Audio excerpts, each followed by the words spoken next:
ਕਿ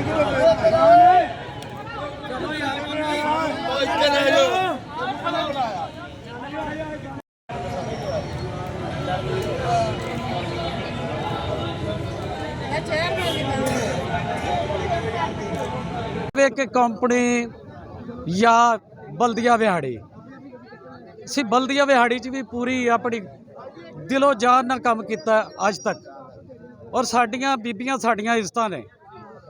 ਅੱਜ ਸਵੇਰ ਦਾ ਟਾਈਮ ਦੀ ਗੱਲ ਹੈ ਕਿ 7:30 ਦਾ ਟਾਈਮ ਸੀ।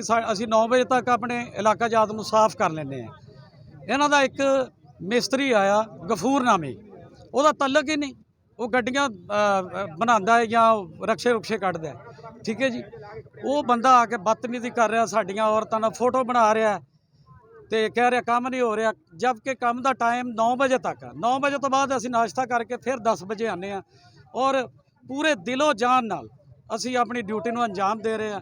ਲੇਕਿਨ ਅੱਜ ਸਾਡਾ ਮੁਤਾਲਬਾ ਹੈ, ਅਸੀਂ ਕੰਪਨੀ ਨਾਲ ਕੰਮ ਨਹੀਂ ਕਰਨਾ ਚਾਹੁੰਦੇ। ਸਾਡਾ CEO ਸਾਡੇ ਤੋਂ ਕੰਮ ਲਵੇ, ਇਹ ਸਾਡਾ ਆਖਰੀ ਤੇ ਪਹਿਲਾ ਇਹੀ ਮੁਤਾਲਬਾ ਕਿ ਅਸੀਂ ਕੰਪਨੀ ਨਾਲ ਕੰਮ ਨਹੀਂ ਕਰਾਂਗੇ। ਤੇ ਸਾਡਾ ਅੱਜ ਤੋਂ ਯਕਮ ਤੋਂ ਲੈ ਕੇ ਮੇਰੇ ਖਿਆਲ ਮੁਸਲਮਾਨ ਸਟਾਫ ਨੂੰ ਤਨਖਾਹ ਵੀ ਮਿਲ ਗਈ ਹੈ 25-26 ਨੂੰ।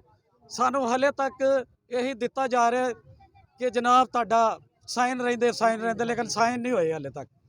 ਇਹ ਜੀ ਕੰਪਨੀ ਦਾ ਬੰਦਾ ਸਾਈਨ ਕਰੇਗਾ ਫਿਰ ਤਨਖਾਹ ਆਏਗੀ। ਉਤੋਂ 10 ਤਾਰੀਖ ਆ ਰਹੀ ਆ, ਲੋਕਾਂ ਦਾ ਨਿਜ਼ਾਮ ਹੀ ਸਾਰਾ ਇਹਦੇ ਤੇ ਆ, ਤਨਖਾਹਾਂ ਤੇ ਆ। ਉਤੋਂ ਈਦ ਆ ਰਹੀ ਹੈ ਜਨਾਬ, ਲੇਕਿਨ ਨਹਾਇਤ ਅਫਸੋਸ ਨਾਲ ਕਿਹਾ ਜਾ ਰਿਹਾ ਕਿ ਸਾਨੂੰ ਸਿਰਫ ਲੋਲੀਪੌਪ ਹੀ ਦਿੱਤਾ ਜਾ ਰਿਹਾ। ਇਹ ਕੰਪਨੀ ਨੇ ਸਾਨੂੰ ਇਹ ਕੁਛ ਹੀ ਦੇਣਾ। ਸਾਡੀ ਗੌਰਮੈਂਟ ਅੱਗੇ ਵੀ ਅਪੀਲ ਆ ਕਿ ਖੁਦਾਰਾ ਅਸੀਂ ਤੁਹਾਡੇ ਅੱਗੇ ਝੁਕਨੇ, ਮਾਫੀ ਮੰਗਦੇ ਆ ਕਿ ਇੰਨੀ ਜਿਹੜੀ ਹੋ ਚੁੱਕੀ ਹੈ ਸਾਡੇ ਨਾਲ ਬੜੀ ਆ, ਤੇ ਜ਼ੁਲਮ ਦੀ ਅਖੀਰ ਨਾ ਕਰੋ। ਵਜ਼ੀਰ ਆਲਾ ਪੰਜਾਬ ਤੁਹਾਡੇ ਅੱਗੇ ਅਪੀਲ ਕਰਦੇ ਆ ਕਿ ਸਾਨੂੰ ਜਿਵੇਂ ਅਸੀਂ ਕੰਮ ਕਰ ਰਹੇ ਸੀ ਉਹ ਦਿਲੋਂ ਜਾਨ ਨਾਲ ਕਰ ਰਹੇ ਸੀ, ਹੁਣ ਵੀ ਕਰਾਂਗੇ। ਲੇਕਿਨ ਇਹ ਜਿਹੜਾ ਇਸਤਿਹਸਾਲ ਹੋ ਰਿਹਾ ਹੈ, ਇਹ ਜਿਹੜਾ ਮੁਲਾਜ਼ਮਾਂ ਦਾ ਇਸਤਿਹਸਾਲ ਨਾ ਕੀਤਾ ਜਾਵੇ। ਇਹ ਜਿਹੜੀ ਕੀ ਕਹਿਣਾ ਚਾਹੀਦਾ ਉਹਨੂੰ। ਮੈਂ ਨਿਆਮਤ ਮਸੀਹ अपील करदा वां कि हुकूमत पंजाब दी कि जिहड़ा सुथरा पंजाब तुसी लकब दिता वा, ये कल्ले मसीहां नूं ही दिता वा कि मसीहां ने जुल्म करना सुथरे पंजाब दा। आया कि मुस्लिम जो सैनिटरी वर्कर आ वो लिस्टां चों कढ लेते गए आ, वो इत्थे बिठा लए आ। ते DC साहब नूं मैं अपील करदा वां कि 1 महीने तो असीं काम कर रहे हैं, बड़ा साफ सुथरा पंजाब नूं असीं बना रहे हैं, लेकिन अज साडी बीबियां नाल जुल्म होया। उन्होंने बदतमीजी की। एक वर्कशॉप मकैनिक उठ के आके चैकिंग कर रहा, तस्वीरां लै रहा, उन्होंने पोर्टल ते सिट रहा वा, बुरे लफज बोल रहा वा, बोले जा रहे हैं कि जिहड़ी बीबी हाज़री लवावे, जिन्होंने बच्चा भी जम्मन वाला वा, वो भी आके हाज़री लवावे। एक असीं कतन बर्दाश्त नहीं करांगे। ये लफज बोलिया अमरान DO जिहड़ा इन्हां दा हैगा, उस लफज उस इंसान ने, लेकिन ये असीं कतन बर्दाश्त नहीं करांगे। DC साहब अगे साडी अपील आ कि असीं काम करांगे, लेकिन बल्दिया दे ही अंडर करांगे। असीं कंपनी नूं असीं ना मंजूर कहने आ, ये असीं साडा मुतालबा वा। असीं बच्चे साडे रुल गए आ, स्कूलों च नहीं जा सकदे, बीबियां नाश्ता नहीं बना के दे सकदियां बच्चिआं नूं। ये जुल्म हो रहा साडे नाल। जिहड़ियां तुसीं सानूं इज्जत नाल वर्दियां पहनाईआं, ਉਹ ਪਈਆਂ ਤੁਹਾਡੀਆਂ ਰੂੜੀ ਦੇ ਵਰਦੀਆਂ, ਚੱਕ ਲਓ ਆ ਕੇ, ਠੀਕ ਹੈ ਨਾ। ਅਸੀਂ ਕੰਮ ਨਹੀਂ ਕਰਾਂਗੇ, ਜ਼ੁਲਮ ਬਰਦਾਸ਼ਤ ਨਹੀਂ ਕਰਾਂਗੇ। ਤਨਖਾਹ ਹਲੇ ਤੱਕ ਸਾਨੂੰ ਨਹੀਂ ਮਿਲੀਗੀ। ਜਿਹੜੀ ਤਨਖਾਹ ਸਾਨੂੰ ਜਨਾਬ 2 ਤਰੀਕ ਤੇ ਮਿਲ ਜਾਂਦੀ ਸੀ, ਯਕਮ 2 ਤੇ, ਲੇਕਿਨ ਸਾਨੂੰ ਗੇੜੇ ਦਿੱਤੇ ਜਾ ਰਹੇ ਆ। ਅੱਜ ਸੈਨ ਹੋ ਰਹੇ, ਕੱਲ੍ਹ ਸੈਨ ਹੋ ਰਹੇ। ਇਸ ਮੁਸਲਿਮ ਜਿੰਨੀ ਵੀ ਹੈਗੇ ਮੁਲਾਜ਼ਮੀਨ, ਉਹਨਾਂ ਨੂੰ 26 ਤਰੀਕ ਨੂੰ ਤਨਖਾਹ ਮਿਲ ਚੁੱਕੀ ਸੀ, ਲੇਕਿਨ ਉਹਨਾਂ ਨੇ ਦੁਬਾਰਾ ਵੀ ਤਨਖਾਹ ਬਣ ਰਹੀ, ਅਗਲੇ ਮਹੀਨੇ ਦੀ ਬਣ ਰਹੀ, ਲੇਕਿਨ ਸਾਡੀ ਤਨਖਾਹ ਹਲੇ ਨਹੀਂ ਮਿਲੇਗੀ ਸਾਨੂੰ। ਸ਼ੁਕਰੀਆ। ਹਾਂ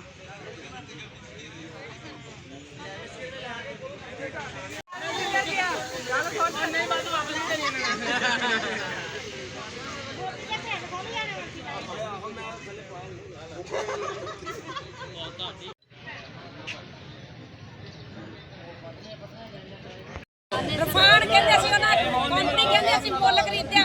इरफान ਸਾਨੂੰ ਦੱਸੇ ਕਿੰਨੇ ਚ ਸਾਨੂੰ ਮੁੱਲ ਖਰੀਦਿਆ, ਫਿਰ ਕਾ ਕਿੰਨੇ ਪੈਸੇ ਲੈ ਇਰਫਾਨ ਨੇ ਉਹਨਾਂ ਤੋਂ ਸਾਨੂੰ ਦੱਸੋ ਨਾ।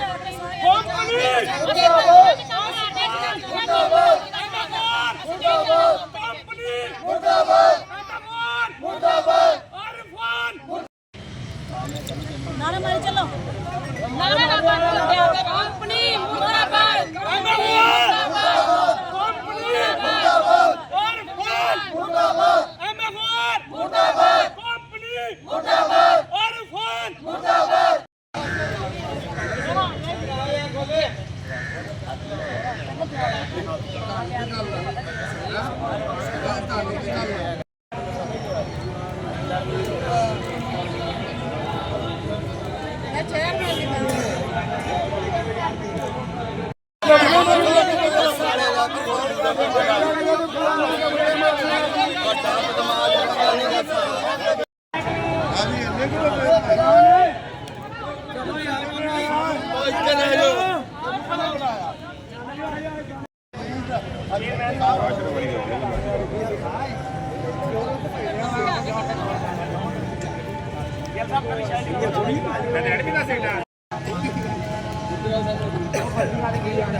ਸੁਬਾ ਸਾਰੇ ਕੰਮ ਕੋਈ ਕੰਮ ਨਹੀਂ ਬੰਦ ਕਰੋ ਹੋਏਗਾ ਦੇਖਾ ਕਰੋ